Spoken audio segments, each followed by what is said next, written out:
Jésus dit encore à ses disciples, « Il est impossible qu'il n'arrive pas des scandales, mais malheur à celui par qui ils arrivent. Il vaudrait mieux pour lui qu'on lui mît au cou une meule de moulin et qu'on le jetât dans la mer, que de scandaliser un seul de ses petits. Prenez garde à vous-même. Si ton frère a péché contre toi, reprends-le, et s'il se repent, pardonne-lui. Et quand il pécherait contre toi 7 fois par jour, s'il revient 7 fois te dire « je me repens », tu lui pardonneras.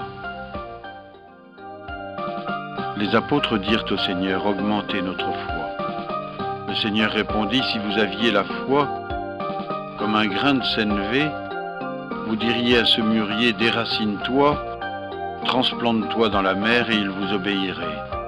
Qui de vous, ayant un serviteur au labour ou à la garde des troupeaux, lui dira à son retour des champs « Viens vite, mets-toi à table ». Ne lui dira-t-il pas au contraire « Prépare-moi à souper ». Sers-moi jusqu'à ce que j'ai mangé et bu. Après cela, toi tu mangeras et tu boiras.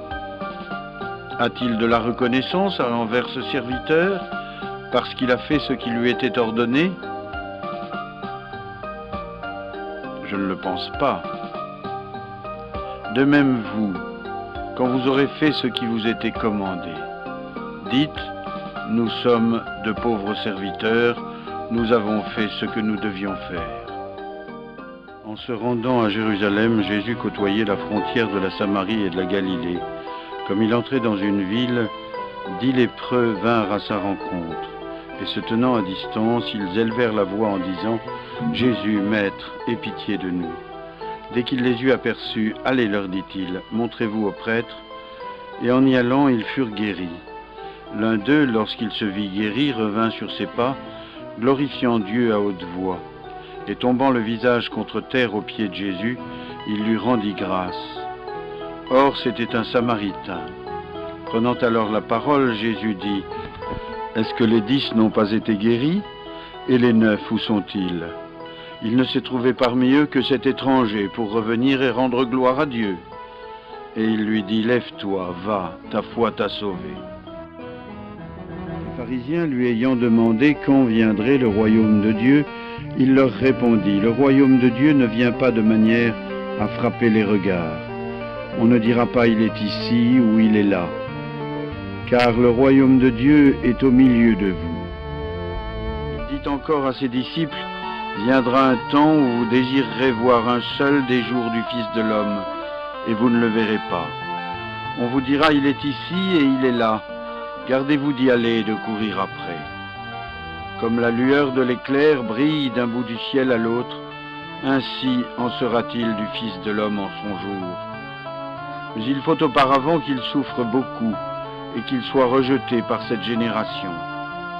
Et comme il arriva au jour de Noé, ainsi arrivera-t-il au jour du Fils de l'homme. Les hommes mangeaient et buvaient, ils se mariaient et mariaient leurs filles, jusqu'au jour où Noé entra dans l'arche. Et le déluge vint qui les fit périr tous. Et comme il arriva au jour de Lot, les hommes mangeaient et buvaient, ils achetaient, vendaient, ils plantaient et bâtissaient. Mais le jour où Lot sortit de Sodome, une pluie de feu et de soufre tomba du ciel et les fit périr tous. Ainsi en sera-t-il au jour où le Fils de l'homme paraîtra.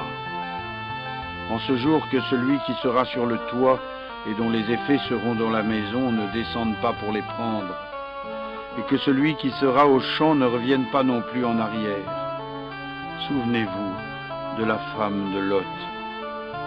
Quiconque cherchera à sauver sa vie la perdra, et quiconque l'aura perdue la trouvera. Je le dis en cette nuit-là, de 2 personnes qui seront dans un même lit, l'une sera prise, l'autre laissée.